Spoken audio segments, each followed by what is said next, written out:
At some point in our lives, almost every one of us will have her heart broken. My patient Kathy planned her wedding when she was in middle school. She would meet her future husband by age 27, get engaged a year later, and get married a year after that. But when Kathy turned 27, she didn't find a husband. She found a lump in her breast. She went through many months of harsh chemotherapy and painful surgeries, and then just as she was ready to jump back into the dating world, she found a lump in her other breast and had to do it all over again. Kathy recovered, though, and she was eager to resume her search for a husband as soon as her eyebrows grew back in. When you're going on first dates in New York City, you need to be able to express a wide range of emotions. Soon afterwards, she met Rich and fell in love. The relationship was everything she hoped it would be. 6 months later, after a lovely weekend in New England, Rich made reservations at their favorite romantic restaurant. Kathy knew he was going to propose, and she could barely contain her excitement. But Rich did not propose to Kathy that night. He broke up with her. As deeply as he cared for Kathy, and he did, he simply wasn't in love. Kathy was shattered. Her heart was truly broken, and she now faced yet another recovery. But 5 months after the breakup, Kathy still couldn't stop thinking about Rich. Her heart was still very much broken. The question is, why? Why was this incredibly strong and determined woman unable to marshal the same emotional resources that got her through 4 years of cancer treatments?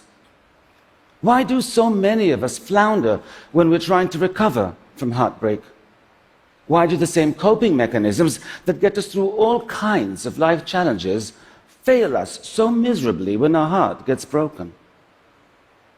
In over 20 years of private practice, I've seen people of every age and background face every manner of heartbreak.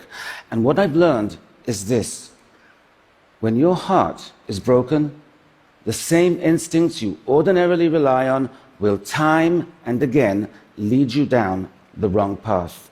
You simply cannot trust what your mind is telling you. For example, we know from studies of heartbroken people that having a clear understanding of why the relationship ended is really important for our ability to move on. Yet, time and again, when we are offered a simple and honest explanation, like the one Rich offered Kathy, we reject it. Heartbreak creates such dramatic emotional pain, our mind tells us the cause must be equally dramatic. And that gut instinct is so powerful, it can make even the most reasonable and measured of us come up with mysteries and conspiracy theories where none exist. Kathy became convinced something must have happened during her romantic getaway with Rich that soured him on the relationship, and she became obsessed with figuring out what that was. And so she spent countless hours going through every minute of that weekend in her mind, searching her memory for clues that were not there. Kathy's mind tricked her into initiating this wild goose chase, but what compelled her to commit to it for so many months? Heartbreak is far more insidious than we realize. There is a reason we keep going down one rabbit hole after another, even when we know it's going to make us feel worse. Brain studies have shown that the withdrawal of romantic love activates the same mechanisms in our brain that get activated when addicts are withdrawing from substances like cocaine or opioids. Kathy was going through withdrawal. And since she could not have the heroin of actually being with Rich, her unconscious mind chose the methadone of her memories with him.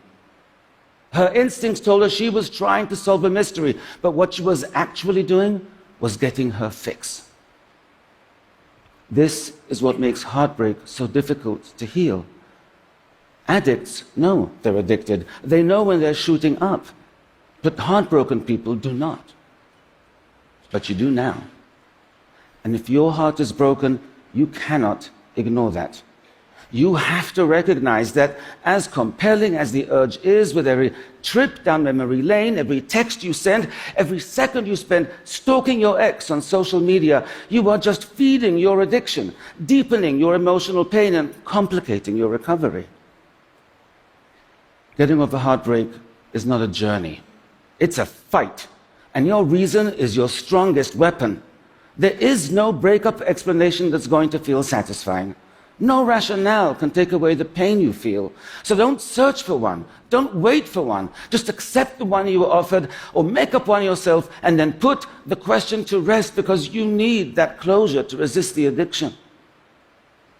And you need something else as well. You have to be willing to let go, to accept that it's over.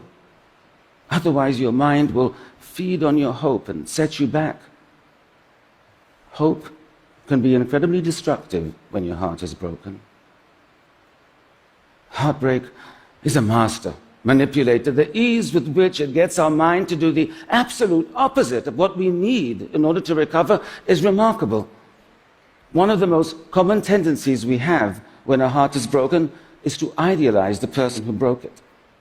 We spend hours remembering their smile, how great they made us feel, that time we hiked up the mountain and made love under the stars. All that does is make our loss feel more painful. We know that.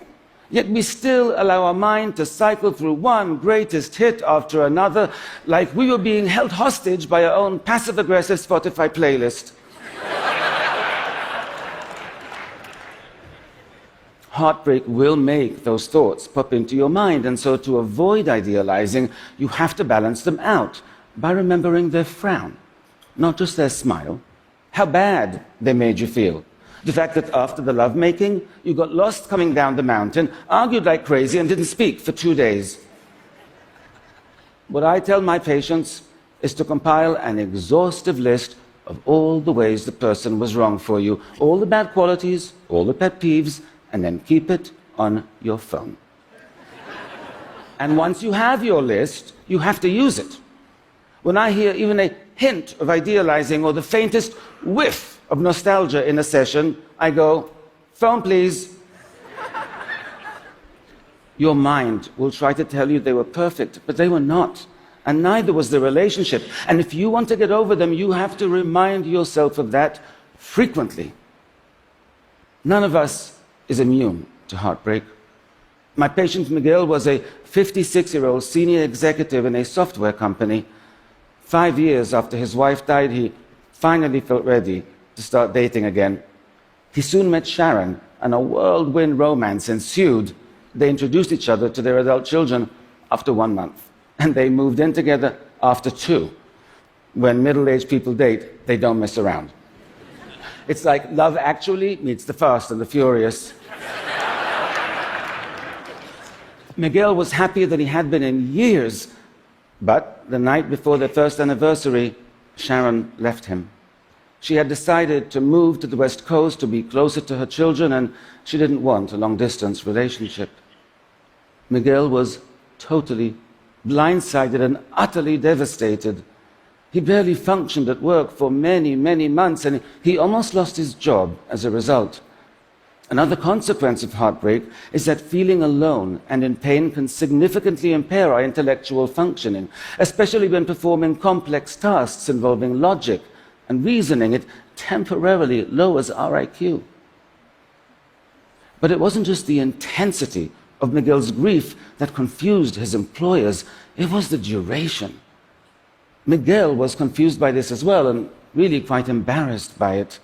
"What's wrong with me?" he asked me in our session. "What adult spends almost a year getting over a 1-year relationship?" Actually, many do.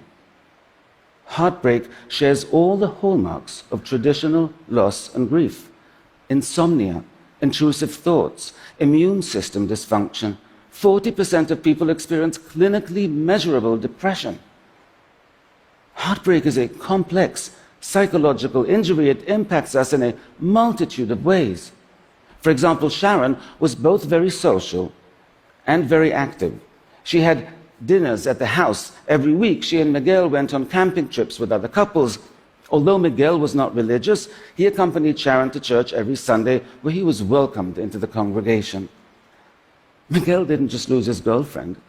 He lost his entire social life, the supportive community of Sharon's church. He lost his identity as a couple. Now, Miguel recognized the breakup had left this huge void in his life, but what he failed to recognize is that it left far more than just one. And that is crucial, not just because it explains why heartbreak can be so devastating, but because it tells us how to heal. To fix your broken heart, you have to identify these voids in your life and fill them. And I mean all of them. The voids in your identity. You have to reestablish who you are and what your life is about. The voids in your social life, the missing activities, even the empty spaces on the wall where pictures used to hang. But none of that will do any good unless you prevent the mistakes that can set you back, the unnecessary searches for explanations, idealizing your ex instead of focusing on how they were wrong for you, indulging thoughts and behaviors that still give them a starring role in this next chapter of your life when they shouldn't be an extra. Getting over heartbreak is hard, but if you refuse to be misled by your mind and you take steps to heal, you can significantly minimize your suffering. And it won't just be you who benefit from that. You'll be more present with your friends, more engaged with your family. Not to mention the billions of dollars of compromised productivity in the workplace that could be avoided. So if you know someone who's heartbroken, have compassion, because social support has been found to be important for their recovery. And have patience, because it's going to take them longer to move on than you think it should. And if you're hurting, know this: it's difficult. It is a battle within your own mind, and you have to be diligent to win. But you do have weapons. You can fight, and you will heal. Thank you.